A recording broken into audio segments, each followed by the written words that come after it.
Jonathan Tabares, and I wanted to display. Hello, everybody.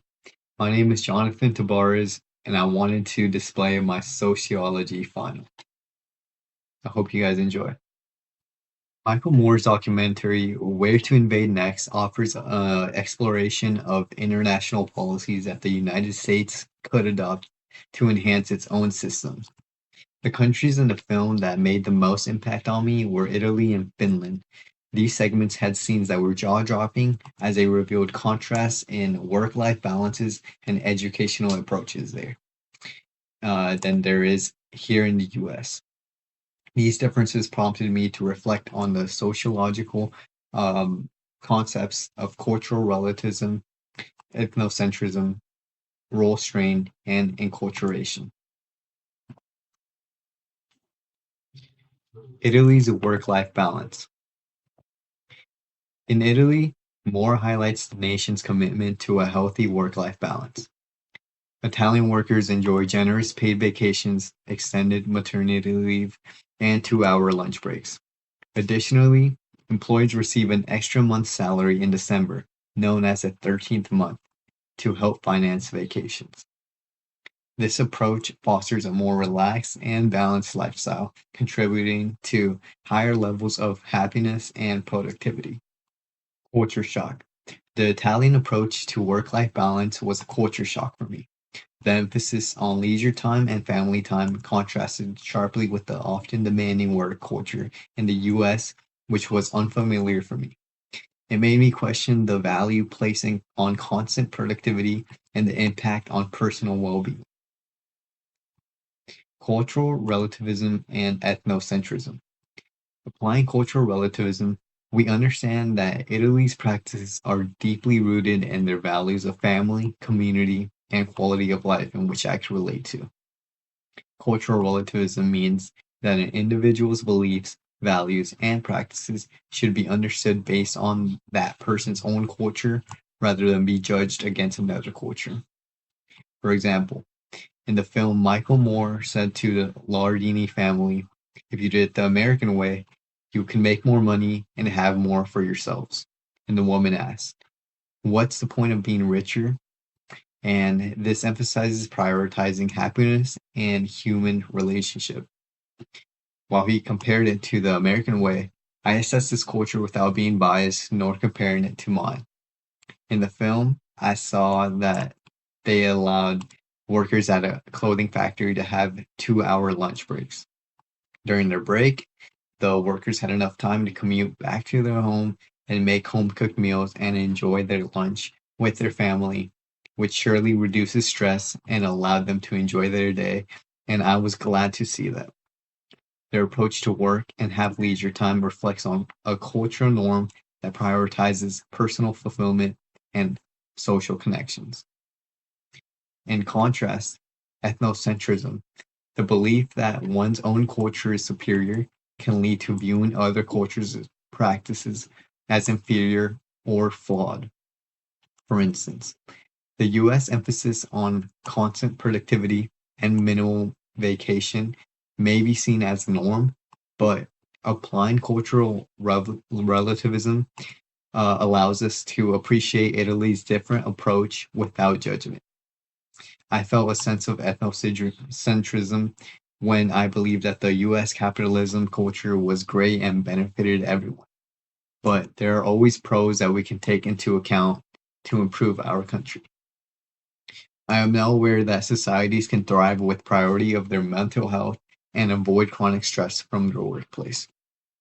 Conflict theorist Karl Marx believed that capitalism squeezes labor out of people's countries for low wages and salaries to increase profit margins.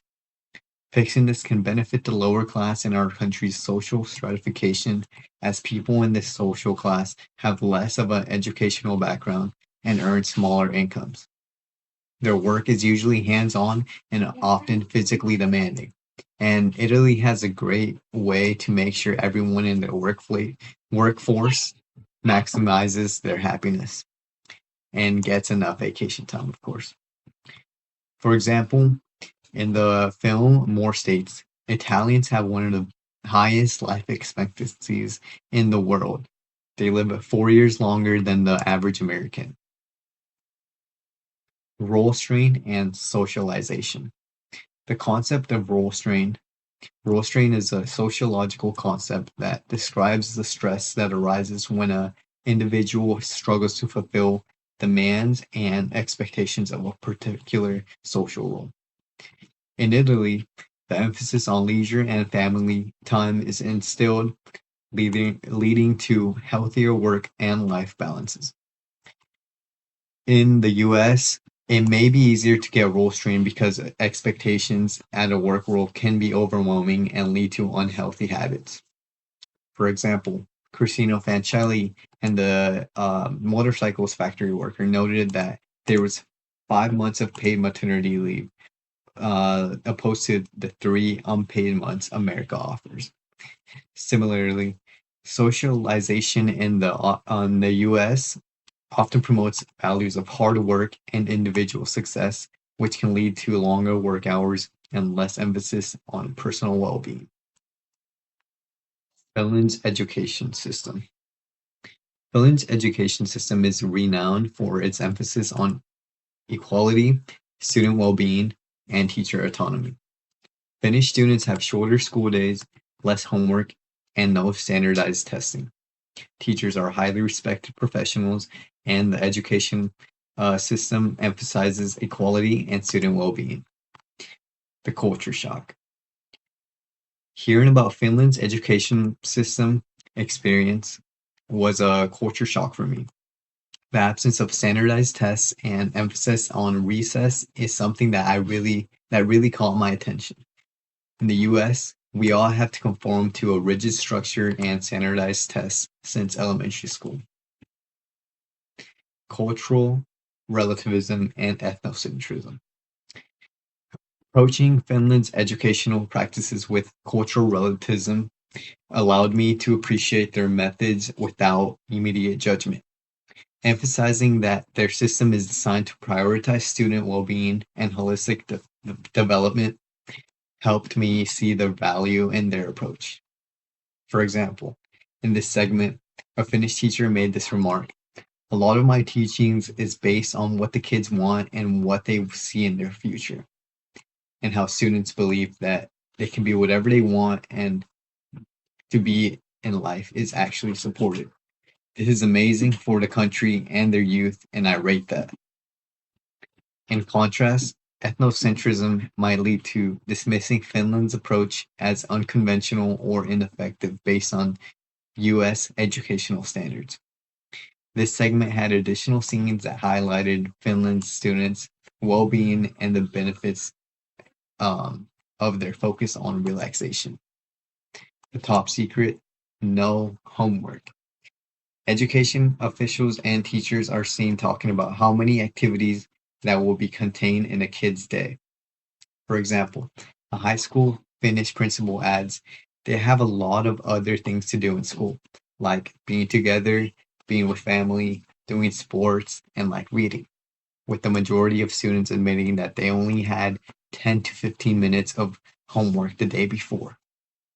With students getting a minimal workload and their school hours on top of the shortest school days in Eastern Europe, they are seen to perform more effectively. Finland's success challenges the notion that longer school days and more homework are essential for academic success. In the film, it was shown on a chart that Finland's global education rank rose to number one after the year 2000.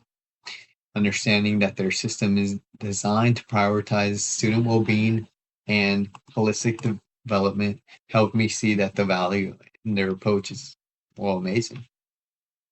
Enculturation and socialization in Finland.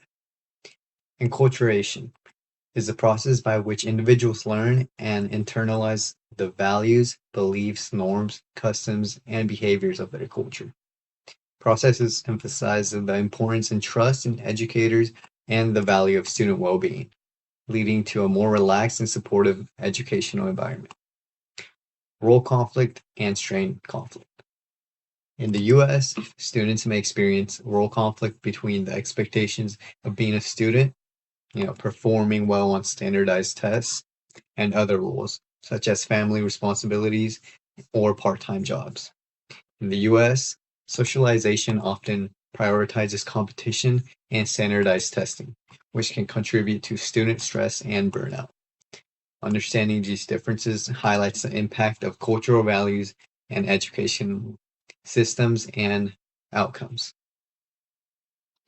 Portugal's drug decriminalization, a public health approach. Portugal decriminalized all drugs in 2001. Rather than imprisoning people for drug use or possession, Portugal treats addiction as a public health issue. Users found with small amounts of drugs are not prosecuted criminally. Instead, they meet with a panel that includes a doctor, lawyer, and social worker to determine if help is needed. In Portugal, drug use is seen as a symptom of personal or social distress, not a moral failure. It's considered a deviant behavior, but not criminal. Marijuana use is not an unusual sight to see in Portuguese streets and public areas. This aligns with the labeling theory. Behavior is only deviant because society labels it as such. Portugal removes the criminal label from drug users, avoiding the stigmatization that often leads to incarceration. The role of social control. Portugal employs informal social control like education, treatment, and counseling instead of formal social control, which is like police, courts, and prisons for drug-related deviance. This redefines how deviance is managed, emphasizing reintegration over punishment. Because of this, Portugal has seen drops in drug-related deaths, HIV infection rates, and overall drug use. Michael Moore uses Portugal to demonstrate that criminal justice doesn't have to revolve around punishment. Deviance can be managed through empathy and support rather than incarceration. Because of this, Portugal has seen drops in drug-related deaths, HIV infection rates, and overall drug use. Michael Moore uses Portugal to demonstrate that criminal justice doesn't have to revolve around punishment. Deviance can be managed through empathy and support rather than incarceration. This segment encourages viewers to rethink about societal purpose of laws and how justice systems can better serve the common good.